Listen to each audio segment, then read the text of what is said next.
ಕರ್ನಾಟಕ ತುಳು ಸಾಹಿತ್ಯ ಅಕಾಡೆಮಿ ಮತ್ತು ಎಸ್ಡಿಎಂ ಕಾನೂನು ಕಾಲೇಜು ವತಿಯಿಂದ ತುಳು ಪರ್ವ 2019 ಕಾರ್ಯಕ್ರಮವನ್ನು ಆಯೋಜಿಸಲಾಗಿತ್ತು.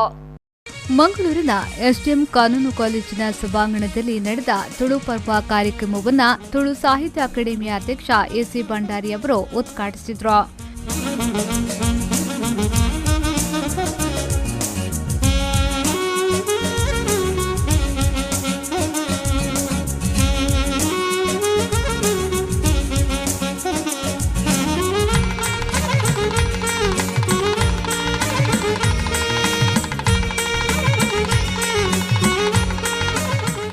ಬಳಿಕ ಮಾತನಾಡಿದ ಅವರು, ತುಳು ಸಂಸ್ಕೃತಿಯನ್ನ ಬೆಳೆಸುವ ನಿಟ್ಟಿನಲ್ಲಿ ಎಲ್ಲ ಶಿಕ್ಷಣ ಸಂಸ್ಥೆಗಳು ಕೈ ಜೋಡಿಸಬೇಕು.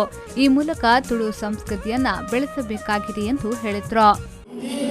ಗ್ರಾಮೀಣ ಪ್ರದೇಶಗಳು ಭಾರಿಯಾದ ತುಳುದ ಒಂದು ಸಂಸ್ಕೃತಿದ ಒಂದು ಕಲಿಕೆ ನಿಂತದ ಅವು ಓಲ್ಬಣ್ಣ ಗ್ರಾಮೀಣ ಪ್ರದೇಶಗಳು ಅವು ಭೂತಾರಾಧನೆ ಆದವು, ದೈವಾರಾಧನೆ ಆದವು, ದೇವತಾರಾಧನೆ ಆದುಪರೆ ಅವು, ನಾಗರಾಧನೆ ಆದುಪರೆ ಅವು, ಆಟ ಆದುಪರೆ ಅವು, ಕೋಲ ಆದುಪರೆ ಅವು, ಕಂಬಳ ಆದುಪರೆ ಅವು ಇಂಚಿನ ಭೂತ ಒಬ್ಬರು ಇವರು ಬಂದಾಗ ನಮ್ಮ ಗ್ರಾಮೀಣ ಪ್ರದೇಶಗಳು ಹಿಂದೇನು ಈ ಗ್ರಾಮೀಣ ಪ್ರದೇಶದ ಒಂದು ತುಳುನಾಡದ ಸಂಸ್ಕೃತಿ ಆದವಾಗ 5 ವರ್ಷ ಒಂದು ಪ್ರಯತ್ನ ಅಕಾಡೆಮಿ ಮಾಡ್ಕೊಡು ಅವು ದಾಖಲೀಕರಣ ಮೂಲಕ ಆದುಪರೆ ಅವು ಅದನ್ನ ತುಳುತ ಸಾಹಿತ್ಯ ಸಮ್ಮೇಳನ ಮಾಡ್ಕೊಂಡ ರೀತಿಯಲ್ಲಿ ಆದುಪರೆ ಅವು ಬೇರೆ ಬೇರೆ ರೀತಿಯಲ್ಲಿ 5 ವರ್ಷ ಕೆಲಸ ಮಾಡ್ಕೊಂಡ.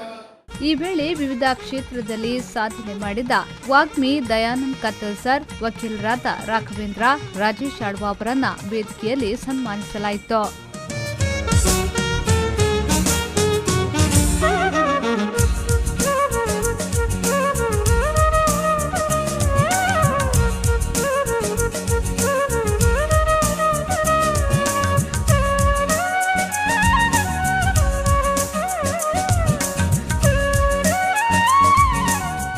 ಈ ಸಂದರ್ಭ ವಕೀಲರಾದ ಪಿಪಿ ಹೆಗ್ಡೆ, ಎಸ್ಡಿಎಂ ಕಾಲೇಜಿನ ಪ್ರಾಚಾರ್ಯರಾದ ಡಾಕ್ಟರ್ ತಾರನಾಥ್, ಉಪನ್ಯಾಸಕ ಪುಷ್ಪರಾಜ್ ಸೇರಿದಂತೆ ಮತ್ತಿತರರು ಉಪಸ್ಥಿತರಿದ್ದರು.